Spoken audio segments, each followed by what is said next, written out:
Mientras grabamos este programa, Colombia asiste a uno de los debates más acalorados que hemos tenido en los últimos tiempos: el debate al proyecto de reforma a la salud.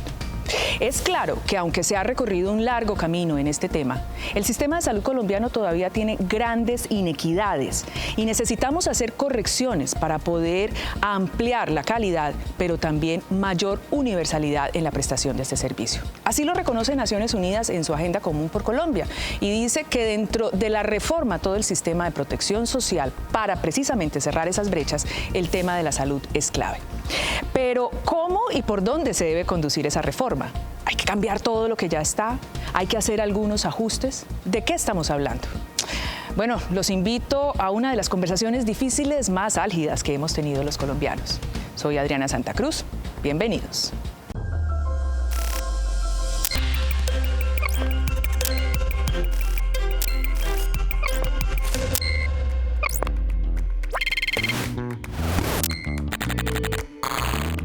Y nuestros invitados para el día de hoy, la doctora Ana María Soleibe. Ella es médica de la Universidad Tecnológica de Pereira, ha trabajado haciendo consultas en IPS del sistema por 26 años, es vocera de la Cumbre Social y Política por la Reforma a la Salud y de la Junta Médica Nacional y actualmente se desempeña como presidenta de la Federación Médica Colombiana. Ana María, gracias por aceptar esta invitación, un placer tenerla aquí. Gracias, Adriana, por la invitación. Muy bien, también tenemos al doctor Carlos Augusto Hernández. Él es médico cirujano de la Universidad del Valle, tiene maestría en salud pública y es especialista en finanzas, es docente de la maestría de salud pública y administración de la salud de la Universidad del Valle, 25 años de trabajo, ya retirado como profesor, ¿asumo yo? Sí. Ok. Ha sido profesor en varias universidades, realizó estudios de factibilidad de CaliSalud, Nueva EPS y fue directivo de SOS y Salud Confandi, fue director del Hospital Universitario del Valle, miembro de Junta de la NPS en representación del Ministerio de Hacienda y actualmente es gerente de Promédico. Doctor Carlos Augusto, gracias por aceptar esta invitación, también un placer tenerlo. Muchas gracias, Adriana, muchas gracias, María. Vamos a hacer un ejercicio. Yo no me canso en reiterar, nosotros estamos grabando en algún momento el programa y en su emisión, pues con las cosas que están sucediendo en este momento en el Congreso, nos puede cambiar el panorama, pero quiero elevar un poquito esta discusión y arranco por usted, doctora Ana María Soleibe, que además estuvo, entiendo, en la redacción de este proyecto de reforma que actualmente está estudiando el Congreso colombiano. ¿Por qué hay que reformarlo? Esa es la primera pregunta que se nos ocurre. Sé que Naciones Unidas tiene además una ruta que dice que todo el sistema de protección social hay que reformarlo, pero ¿por qué la salud? Bueno, especialmente porque hay dos paradigmas en la historia de la salud en Colombia. Uno es la Ley 100, que hizo una reforma al sistema de seguridad social, y luego viene la Ley Estatutaria 1751 del 2015, en donde se establece salud como derecho fundamental. Y si hacemos una evaluación del actual sistema, que tiene muchas cosas positivas, también tiene un modelo que ha profundizado inequidades en el país y que ha generado barreras con los pacientes que significan en últimas vulneración del derecho fundamental.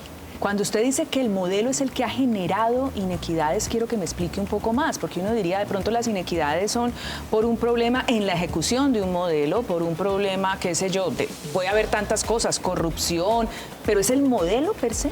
¿Y por qué? Sí, porque el modelo está basado en el mercado. Okay. Es un modelo que va a estar donde haya rentabilidad y ganancia. Entonces, si hay zonas apartadas del país donde tener una clínica, un hospital no es rentable, pues allí no se va a llevar el servicio, a pesar de que las personas de esta región estén afiliadas, porque lo que sostiene el sistema de salud y la atención de los pacientes son los recursos públicos. Sin embargo, no hay incentivo para llevar porque no hay ganancia. ¿Es un problema de modelo? ¿Cómo lo ve usted? Hay un problema estructural en Colombia. No voy a hablar de la prestación, voy a hablar de la inequidad. El país tiene que transformarse en regiones que tengan más posibilidades y capacidades para la gente. Hay un atraso histórico que el sistema de salud no puede resolver. La precariedad, Colombia es de los países del mundo con mayor pobreza al adulto mayor. Entonces, la reforma no es de prestación, la reforma es de inequidades en los territorios, de tierras, de opciones de trabajo, de formalizar, de que la gente tenga mejor nivel de ingreso y de educación para poder que los servicios de salud tengan una menor acumulación de deuda social que no se resuelve con una consulta médica. Lo segundo es que no hay asistencia social. O sea, el país debería de pensar antes de reformar el modelo de aseguramiento, que hay que hacerlo, y de que la prestación sea más integral, debe tener un sistema de auxilio social. Entonces, después de eso, sí, Colombia es un sistema de salud para poblaciones urbanas y le entregó una población y unos recursos cuando no hubo ningún desarrollo ni lo ha habido en la zona rural. Ahí no hay lógicas de intermediación, debe haber un subsidio de la oferta, no puede estar basado en una economía de escala porque no la hay, allí no hay un lucro y allí lo que hay que es subsidiar una oferta y que acerque la realidad. Y frente al modelo, yo sí estoy de acuerdo que debe ser intervenido en las ciudades, pero con una gradualidad. Porque de la noche a la mañana se nos acabó el sistema de referencia y contrarreferencia, se nos acabó la forma de navegar y seguir los pacientes. Cuando éramos un sistema nacional de salud, hacíamos seguimiento de quién iba a un hospital, a otro lo regresaba con un plan de evolución. Hoy en día eso no lo tenemos y reconstruir eso requiere tiempo y no 2 años, requiere una gradualidad. ¿Y por qué no lo tenemos? ¿Qué pasó? Porque todo, hasta el sistema público, se volvió un sistema egoísta, independiente, de buscar un lucro y de tener un presupuesto y cerrar el presupuesto, pero no articulado con la otra república y casi con presión con las EPS a la conveniencia de que el asegurador lo haga. Reconstruir una república integrada e integrar la red privada requiere tiempo. Claro. Pero hay unos incentivos perversos dentro de este modelo, y es que hay unas integraciones verticales, además concebidas desde la Ley 100 en el artículo 171, en donde yo tengo mi propio prestador. Primero, coincidimos en muchas cosas, en las inequidades. No soy amiga de la asistencia social en ese sentido de tener a una población dominada para poderla controlar después y conservar el statu quo, que ha sido para lo que han servido estos programas de Familias en Acción y todo lo que sabemos. Pero entonces estoy recibiendo dinero público, estoy administrando por el cual me están pagando un porcentaje y con parte de ese dinero público construyo mi propia clínica. Entonces las redes funcionan de acuerdo a mi acomodo. En Cartago, donde yo vivo, norte del Valle, queda mucho más cerca remitir una paciente a Pereira, que está cerca, pero como no hace parte de mi red integrada y la ganancia no va para mí, entonces la mando a Cali. Allí hay un incentivo perverso dentro del modelo actual.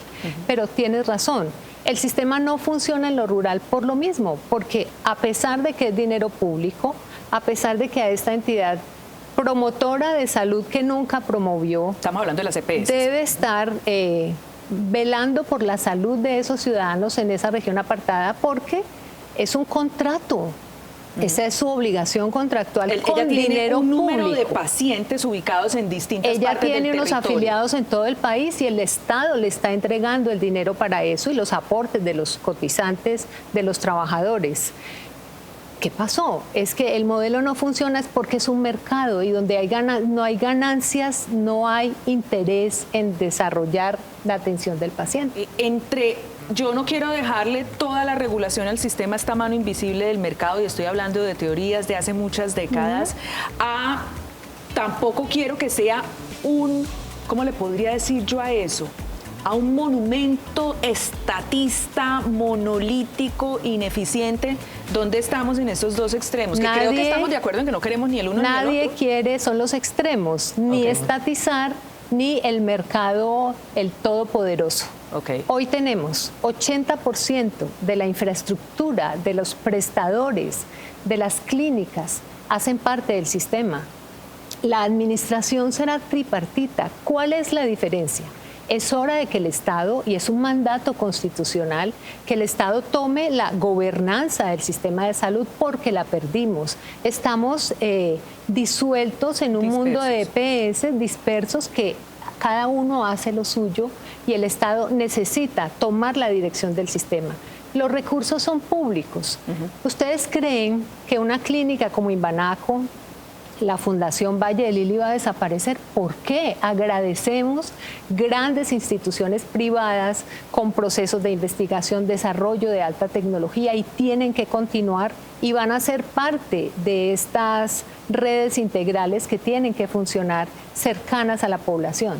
Pero ¿qué pasa con esos 630 municipios que no tienen hoy ni un puesto de salud? ¿Por qué no van a tener derecho a que la salud también llegue a ellos? Entonces vamos a hacer el elogio de la desigualdad.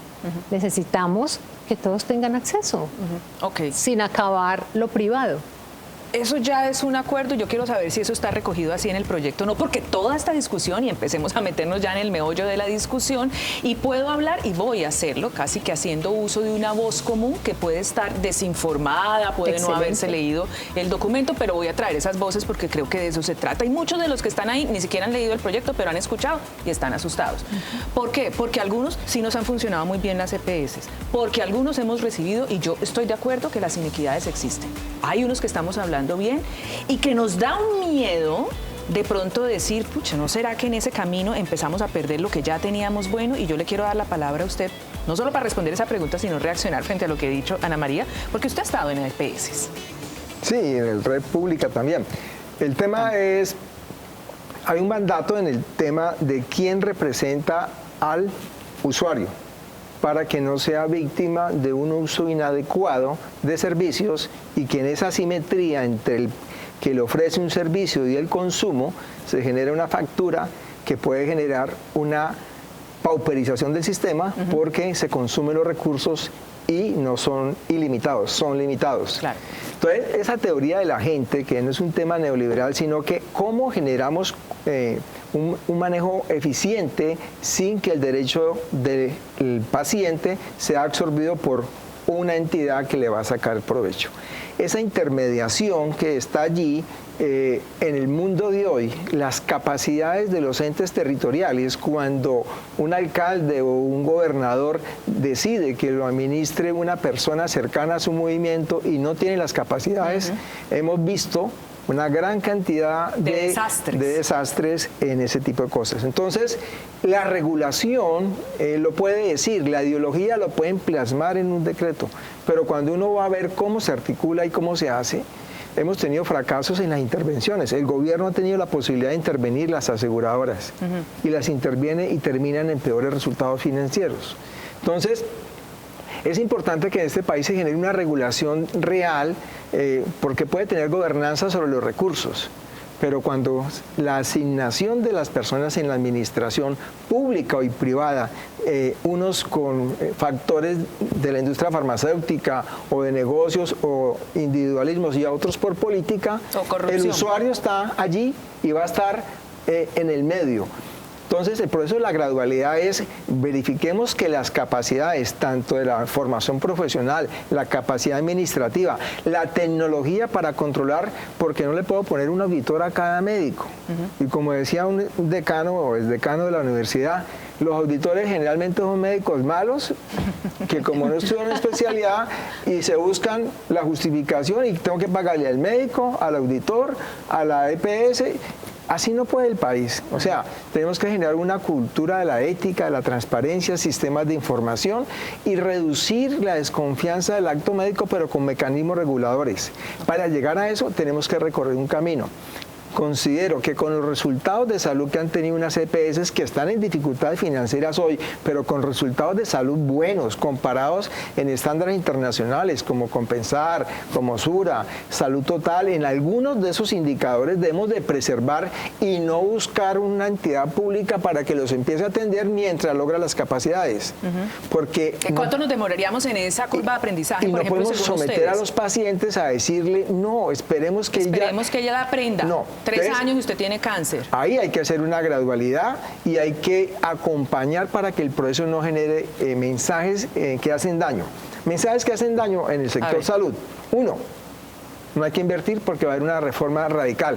Los medios hacen daño, la reforma debe ser transitoria, pero inhibe aquellos que querían poner recursos, y al no poner recursos vamos a tener una crisis adelantada, sí, como estamos viendo hay ahora renovación tecnológica, entonces hay que ser prudentes en lo que se comunica, hay que tener paciencia para que todo modelo de transformación y ajuste sea gradual y definir los puntos donde va a iniciar la reforma, pero radicalmente todo, y decirle de ahora en adelante ustedes no reciben los recursos y solamente auditan. Son auditores. Entonces, es acabar esas EPS.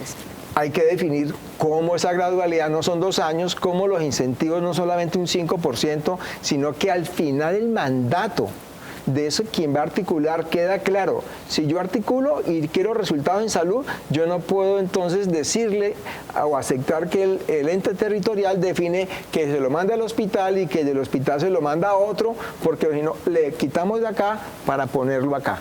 Eso tiene que ser mucho más concreto, específico y que se vaya monitoreando. Esa institucionalidad se requiere, pero con gradualidad. A ver, Ana María, reacciona a eso que ahí dijo varias cosas y me parece interesante. Hay narrativas en los medios de comunicación, en algunos medios, como por ejemplo que te ha ido bien y lo vas a perder. Sí. Eso no tiene por qué pasar. Al contrario, queremos es que las personas que hoy no tienen acceso lo puedan tener. Lo segundo es que la corrupción no es inherente a lo público. Hemos visto, por ejemplo, la denuncia de la Superintendencia Nacional de Salud en su informe de las EPS, donde 20 de las EPS no cumplen los requisitos financieros, por muchas razones. Pero lo más grave, de esas reservas técnicas que se provisionaron, hay un faltante de 12.4 billones de pesos. No tienen cómo resolver situaciones de contingencia de salud. Entonces, ¿dónde quedó su función de aseguradoras? Ese es otro punto. Tercero, el proyecto de ley que nosotros construimos y que se ha hecho en consenso con muchas representantes de la sociedad, incluyó, no lo teníamos nosotros, incluyó gestoras de salud y vida que tienen 23 funciones claramente definidas en la articulación del sistema de salud. ¿Y esas gestoras son las que hoy conocemos como EPS? Hoy son EPS. EPS que cumplan con los requisitos y que te dije, solo 4 los cumplen y no son precisamente las que mencionaste. Las grandes. No son las grandes. Las grandes tienen grandes problemas financieros porque además hubo un Estado que fue flexible en la normatividad, que dio plazos de 7 años para cumplir y a los 7 años ni siquiera con exigencias de la Contraloría se les exigía el cumplimiento. ¿Y cuáles son esos cumplimientos de estas aseguradoras? Tienen que tener un patrimonio, tienen que garantizar que hay una solvencia económica, unas reservas técnicas que no lo cumplieron. Nunca lo hicieron. ¿Por qué? Porque aquí en Colombia, al gestarse este modelo de salud, las EPS se constituyeron con la cédula. No tenían ese patrimonio para iniciar como aseguradoras, como las aseguradoras en países nórdicos, por ejemplo, que son fuertes financieramente y tienen un respaldo. Aquí no. Yo era una cooperativa sin ánimo de lucro, sin sociedad ni junta directiva a quien rendirle cuentas. Traigo para mí 4 millones de afiliados y el Estado me da una cantidad de dinero por cada afiliado y arranco. Arranqué de cero, sin capital. Entonces fue una privatización sui generis que trae los problemas hasta hoy, que son casi que la génesis de toda esta crisis. La crisis no es de ahora y la reforma no ha pasado. Si tenemos una crisis, es una crisis que viene de mucho tiempo atrás, porque la reforma no ha sido aprobada. La transición se ha dicho que debe garantizar la atención de los pacientes, pero todo el tiempo, durante estos 30 años, hemos estado escuchando cómo los pacientes van de una EPS a otra porque sus tratamientos no se cumplen. Tenemos pacientes con cáncer sin diagnóstico oportuno, con interrupción de sus tratamientos. Son 200.000 tutelas por año. La Superintendencia de Salud denuncia 1.300.000 PQRS, son quejas y reclamos, con 40% de ellas donde está en riesgo la vida del paciente. Y hay que tener en cuenta que tenemos todo un bloque constitucional respaldando salud como derecho fundamental y obligación del Estado. Y tenemos además consagrado en la Constitución que somos un Estado social de derecho. Ana María, explíqueme por qué el cambio a que sea el Estado quien maneje a través de la ADRES todo el dinero puede solucionar eso. Es que no es el Estado, el que maneja el dinero hoy es la ADRES, que le paga a la EPS para que la EPS gire la plata a la clínica y hospital que atiende a los pacientes. Y ahora lo que queremos hacer EPS, ¿qué está haciendo? No les gira. Hay deudas, miren este capitalismo tan particular, deudas de 360 días que además no se pagan con intereses. Trabajadores de la salud, por toda esta transformación que ocurrió en el sistema, 70% de los trabajadores de la salud están deslaboralizados, están contratados por prestación de servicios. Esto es una cosa casi impositiva, dictatorial, a costa de los derechos de los pacientes y de los trabajadores. Entonces, sigue siendo manejado por la ADRES porque hoy es manejado por la ADRES. La ADRES se crea en el 2015, después del escándalo del cartel del Fosiga, en donde 14 EPS fueron sancionadas y el presidente de ASEMI, que es la agremiación de EPS del régimen contributivo, fue puesto preso. Sí, señora. Es la misma. El modelo ahora es que ADRES le pase derecho a las IPS y no pase por las EPS. Facturas, y esas facturas son auditadas por ese gran trabajo que saben hacer las EPS, junto con la coordinación y apersonarse de los afiliados a esos centros de atención primaria, que son los mismos, que el que te atiende hoy es tu centro de atención primaria. No es que vamos a destruir la clínica Imbanaco, no tiene por qué cambiar. Ok. Bueno, a ver, doctor Carlos Augusto, quiero reaccionar frente a eso. La plata que pase derecho a la IPS y no pase por la EPS. Es más o menos lo que estamos entendiendo del modelo que estamos propuesto y eso es una solución. ¿Cómo lo ve usted? Subsidio a la oferta. Años 90. A ver. Dirigía un hospital. Los hospitales que generaban excedentes al año siguiente no le giraban. Hospital que presentaba déficit le giraban más plata. Entonces, sistemas que no estimulan el uso eficiente de los recursos se vuelven insostenibles en el tiempo. Entonces, un giro directo sin compromisos y desde nivel central, sin tener una forma de articular, y si no levantan la mano los gestores y no hay gestores, va a quedar en manos del secretario de Salud o el ente territorial. Porque el problema de la reforma es quién va a decir que va a ser el articulador y va a poner condiciones y va a representar y va a que el uso eficiente de los recursos se dé. Porque el girador no tengo ninguna objeción, que lo gire la ADRES, pero ese paso previo para que no genere un lucro a un proveedor o un obstáculo para que se haga un uso eficiente y los recursos alcancen. En la época del Seguro Social, cada año había que girarle 500.000 a 1 billón de pesos por el déficit. O sea, esas reformas las tenemos que pagar los colombianos. Claro. ¿Cómo hacemos para que no tengamos más reformas tributarias y los recursos alcancen? Hay un tema estructural financiero que es del modelo holandés, es que la compensación no debe ser entre EPS. Sí, ¿no?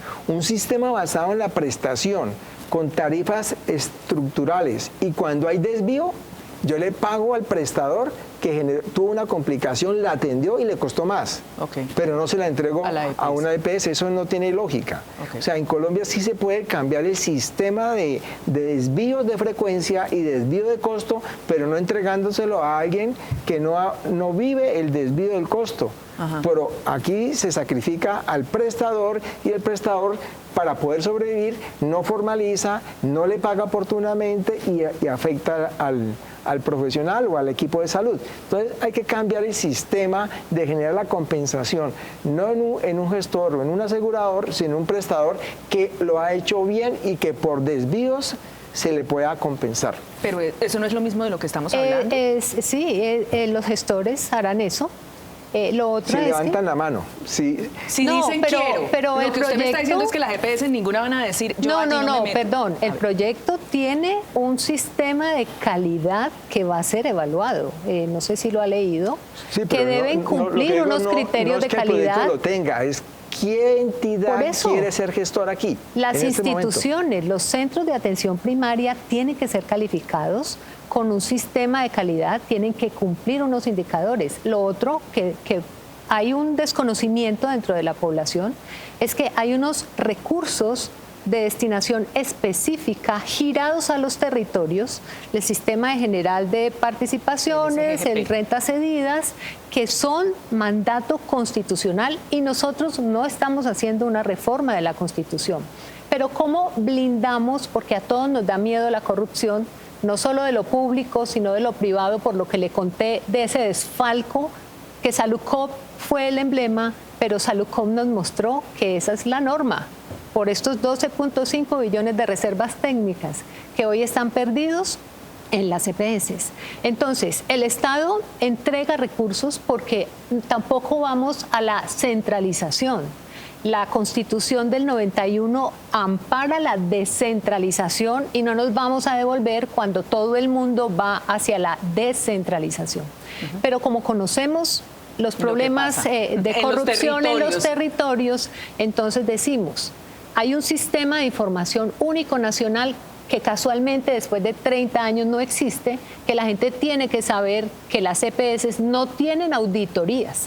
Nos tenemos que ceñir a las cuentas que ellos pasen y creerles. Entonces, las alcaldías, los departamentos, sus secretarías, tendrán que reportar en qué se gastó ese dinero dirigido específicamente para la salud. Y allí se hace un control porque a todos nos da temor ese dinero en esos manejos. Claro. Una de las preguntas, y pues, yo tampoco me quiero quedar muy en el momento porque evidentemente esto está cambiando día a día, pero justo es un poco con quiénes son los que van a levantar la mano de las EPS. Está diciendo el doctor que diga yo quiero pasar a ese papel porque eso es como que tampoco es rentable para ellos, no lo quieren hacer, es perder el know-how, como se llama. Pero no es rentable. Técnicamente, administrar algo sin ser el que controla el contrato. Okay. Y sobre el cual usted le piden resultados en salud. O sea, yo no puedo responder por él. ¿Cuál es el accountability ahí? Entonces, cuando el problema, y por eso lo menciono, si se hace una reunión y usted ve un proyecto de esos y digo, ¿dónde está? No es el 5%, porque a mí me pagan sin riesgo financiero, me dan 5% de la maravilla. Ajá. Pero resulta que los resultados en salud son de usted y tiene que articular el secretario al director del hospital y una red, y el otro le está girando la plata. Ellos. Entonces, desde el punto de vista jurídico, ¿a quién van a demandar? O sea, el tema... O sea, yo respondo por lo que están haciendo otros, donde yo no tengo injerencia de cómo se hace, es más o menos lo que me quiere decir. Es que hace parte de la coordinación junto con el ente, con la autoridad territorial. Es distinto a responder por los resultados en salud. No, yo creo... Ese tránsito va a ser un tema, y por eso la invitación es... ¿Cómo se puede generar un proceso de transición y de verdadero detalle de cómo se administra? Porque ideológicamente está bien. En el papel, dice usted. Pero vaya, dígame usted cómo desde un gestor, una oficina, sin un sistema de regulación, yo voy a responder por resultados, el otro gira y este es el que articula la red. Entonces, ese coordinador ¿De qué? Ahí está el interrogante. Está quedando tan detallado el proceso de coordinación que no va a quedar margen para hacer correcciones. El sistema, el proyecto de ley está bien detallado en ese tema. Lo otro es que cuando uno escucha al presidente de la NIF diciendo es que las EPS fueron creadas para ser intermediarias. Entonces, ese es el punto de discusión de la reforma. No están contentas. Ellas quieren manejar 81 billones de pesos libremente, de manera poco transparente, como ha ocurrido hoy.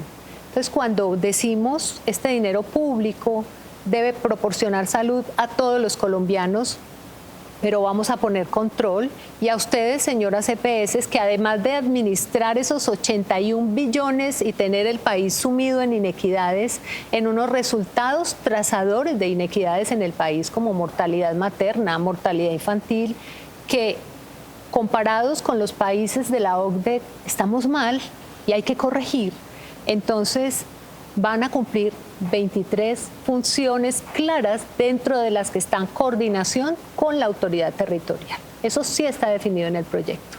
Y está definido un proceso de transición que garantice la atención. Pero la discusión es quién maneja la plata, que hasta hoy, 30 años después, no tuvo control. Ok. La pregunta allí sería, porque justo estamos en esta discusión en este momento en el Congreso y nuevamente la ha preguntado es, ¿será que sí hay voluntarios que dicen yo le juego a eso? ¿Qué pasa si de pronto dicen no, yo a eso no le juego y nos quedamos sin esos intermediarios que hagan esa auditoría? Sin los gestores. Sí. Bueno, tocará buscar un mecanismo porque eso de los gestores no lo teníamos nosotros dentro del proyecto inicial que surge de la sociedad civil. Eso fue parte del consenso de los partidos en el Congreso, en esa discusión de la Comisión Séptima de Cámara y salió en la ponencia aprobada en segundo debate. Entonces, se supone que si lo incluyeron después de un diálogo con las EPS. De hecho, ha habido diálogo con algunas EPS que están dispuestas a participar de esta transformación que tampoco destruye lo que hay, sino que aprovecha lo que hay. Es que son 30 años. ¿Qué se mantiene? ¿Qué se mantiene? Que reconozcamos que el se sistema reconoce bueno. El aseguramiento social, que el Estado vela y la solidaridad, el principio de solidaridad, que es dinero público que vela por la salud de los colombianos y soporta el pago de la atención de la salud. Se mantiene la progresividad del sistema que cada vez tiene mayor cobertura de las posibilidades de tratamiento y atención. Se mantienen las instituciones públicas, privadas y mixtas muy buenas que además sufren dentro de este modelo porque se les retrasan en sus pagos y eso significa toda una reorganización financiera con sus trabajadores. Pero hay que corregir las barreras, el dinero que tenemos hoy en el sistema de salud, que es aproximadamente el 5% del Producto Interno Bruto. No, estamos en el 8%. 7% del Producto Interno Bruto está dentro del promedio de los países de la OCDE. De hecho, Naciones Unidas dice que hay que incrementarlo.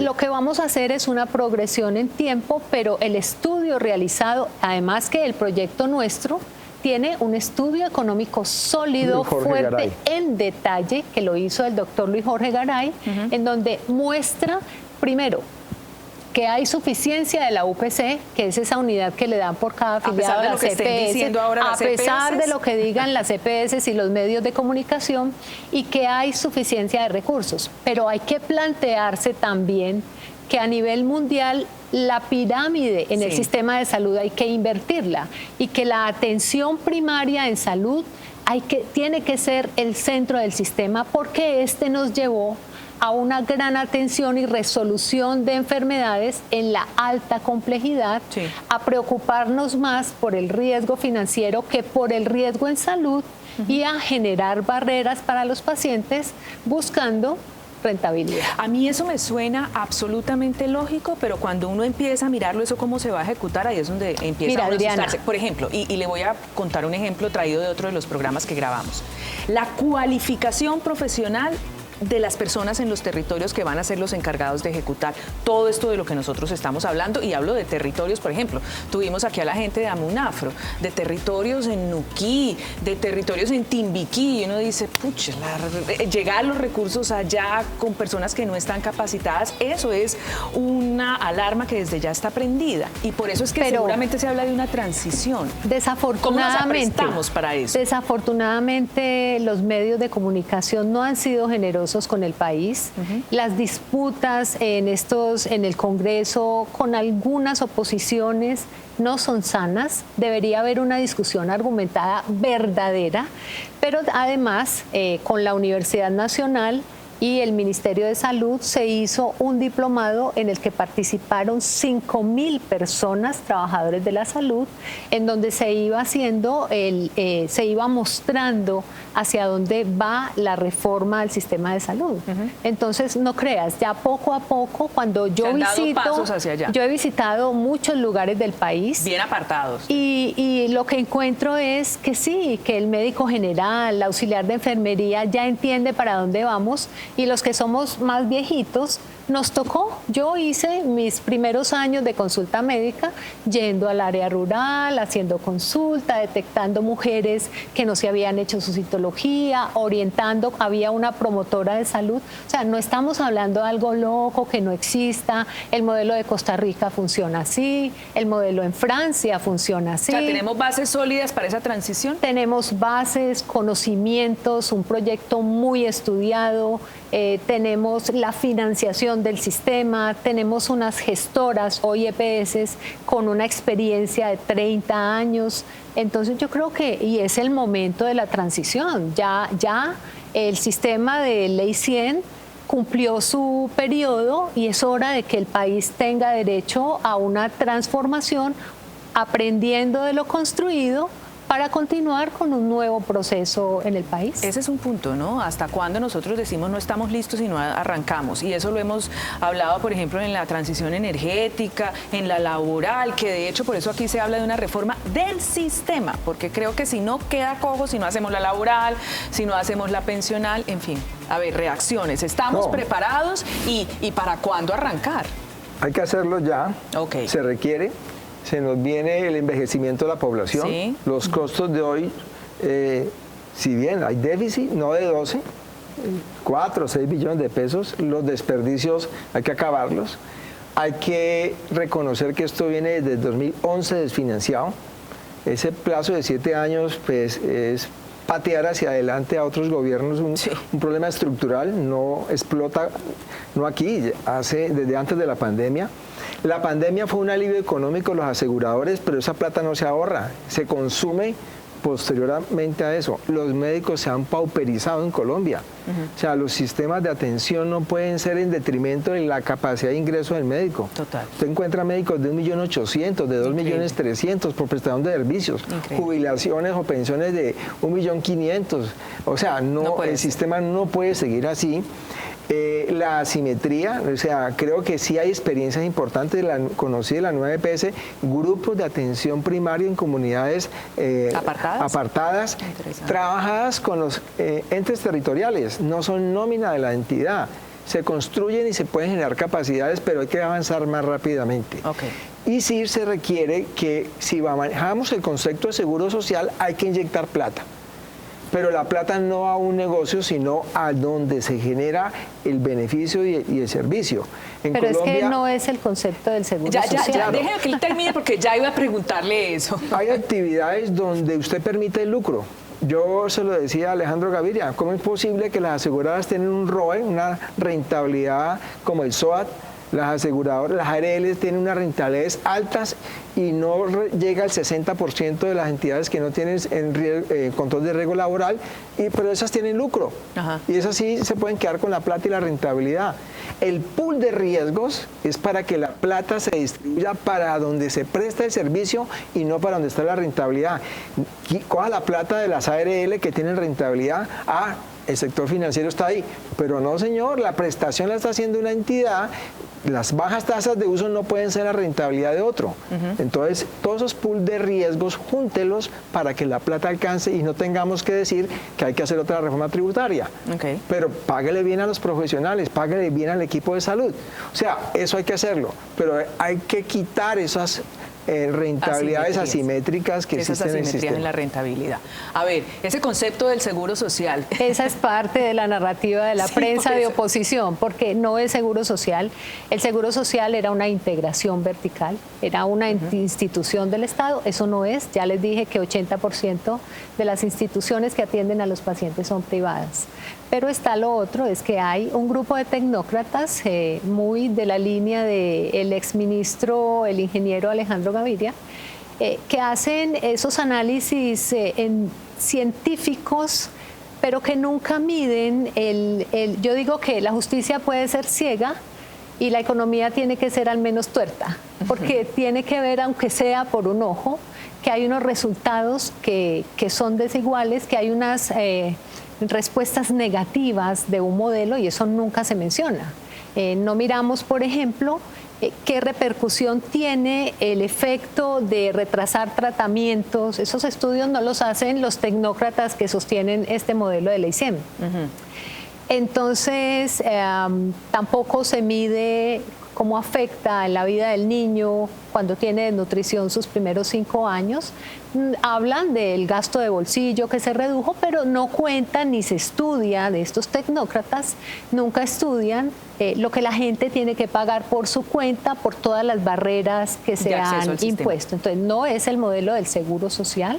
Usted me ha dado toda la razón. Estamos de acuerdo en el tema de que sí se necesita la reforma y que esto no es improvisado, es algo que el país está pidiendo. Además, hay muertos generados por este modelo. Cuando a un paciente se le retrasa el tratamiento de cáncer o se le suspende la quimioterapia, que todos los días escucho quejas. Lo otro es que, ¿por qué están deslaboralizados los trabajadores? Es que si yo soy la clínica y la EPS se demora en pagarme, yo tengo que hacer una reestructuración de mis finanzas y el activo variable más fácil de controlar son los trabajadores.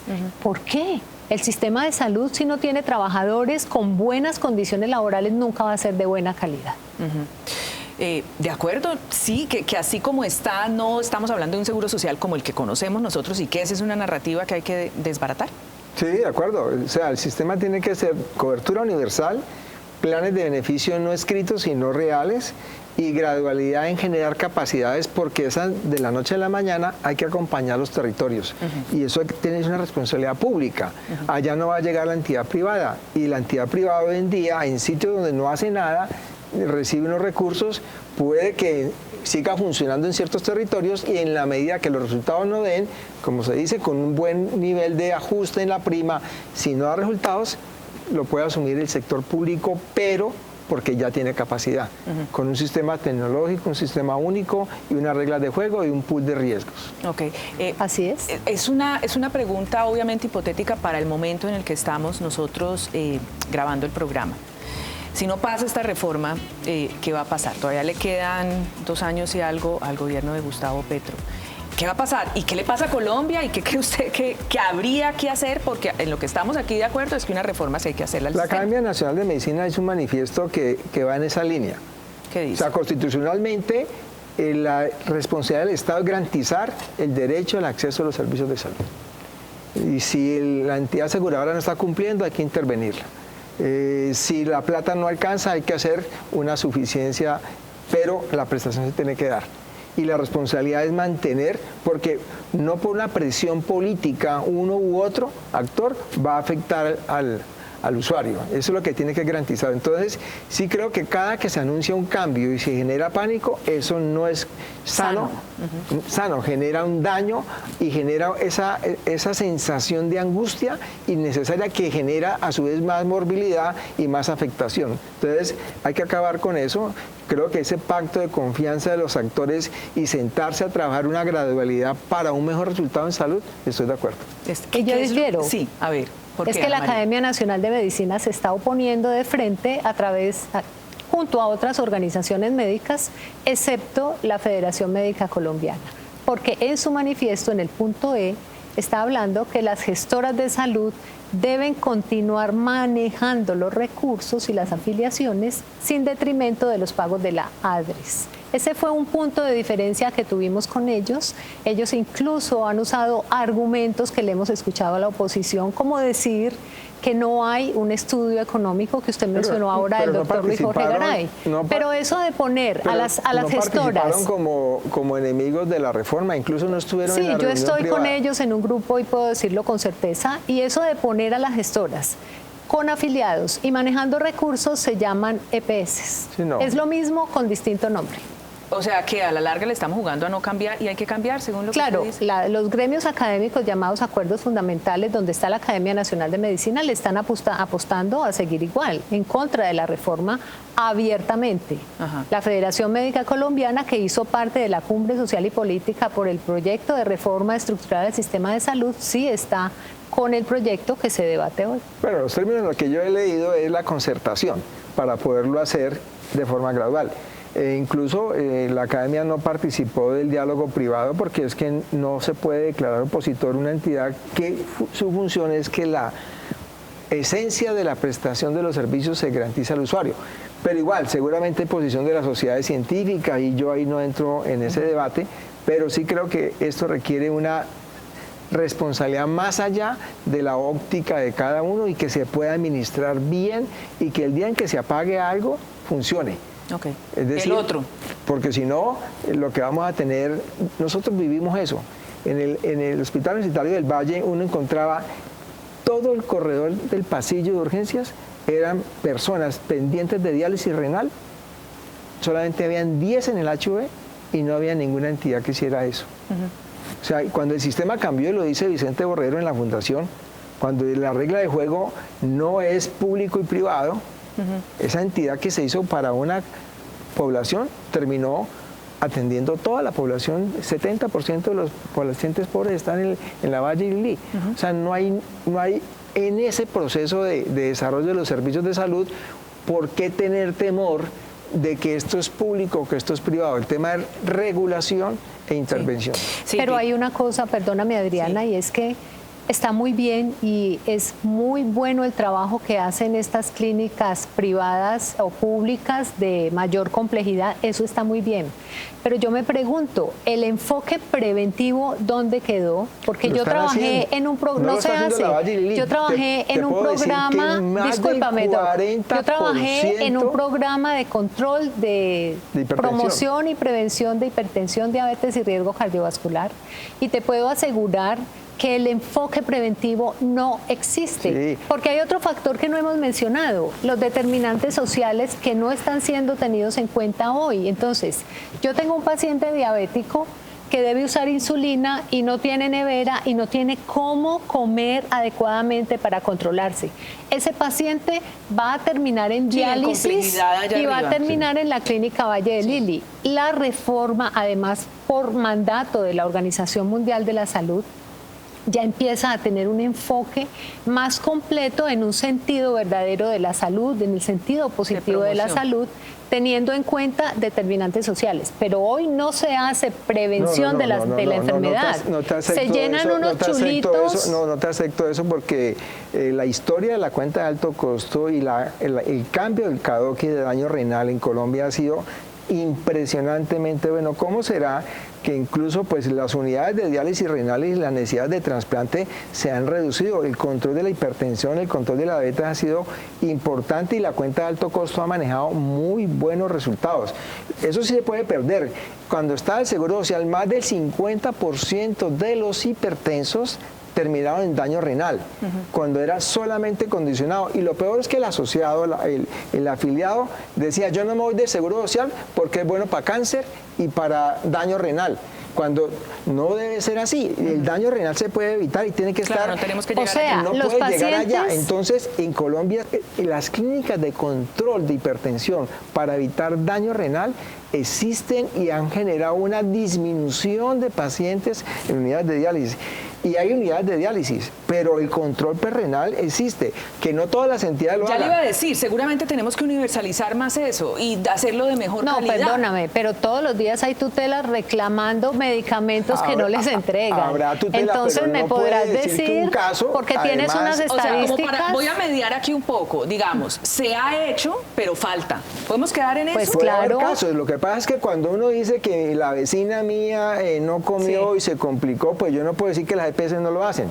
Eso sí lo hemos vivido. Claro es que la sí. visión no es anecdótica. Por eso no Yo es... no se lo digo con estadísticas. Mire la cuenta del de alto Instituto costo, Ana María, Nacional las cuentas de alto Salud. costo y compara los resultados de hace 20 años. Es que yo estuve en la creación de la cuenta de alto costo, en la fiducia, cuando se vio los datos del Seguro Social, cuando sacamos la estadística, cuando se hace el proceso Pero de esa transformación. noticia es muy buena, o sea, los pacientes, aunque no les entreguen los medicamentos o y no les hagan los controles como deben ser, se están recuperando. Hay problemas de medicamentos, pero no puedo generalizar, porque igual hay un paciente con un tumor que no opera, entonces las EPS no operan los tumores. No es sano, porque lo que estamos criticando de lo público y lo privado no puede generar un caso de la generalización. No estamos criticando lo público y lo privado, sino el manejo del sistema de salud a través de un intermediario que tiene renta a costa de barreras. Ok, pues el tiempo se nos acabó. y la conversación sigue siendo difícil y álgida. Ojalá Colombia encuentre la ruta para conciliar estos temas, encuentre la ruta para modificar un sistema que vaya en pro de todos los colombianos, que amplíe la cobertura con calidad, que termine esas brechas de inequidad. Ahí estamos, seguimos conversando. También es válido seguir conversando, seguir teniendo disensos, pero el tiempo se nos está acabando. Yo a ustedes les agradezco muchísimo por estar en esta conversación difícil, por ayudarnos a entender el problema desde distintas orillas. Gracias, doctora Ana María. A ti, Adriana. Muchas gracias, Adriana, doctor, también por estar con Gracias, nosotros. doc. Nos vemos en una nueva conversación difícil. A ustedes muchas gracias por su atención.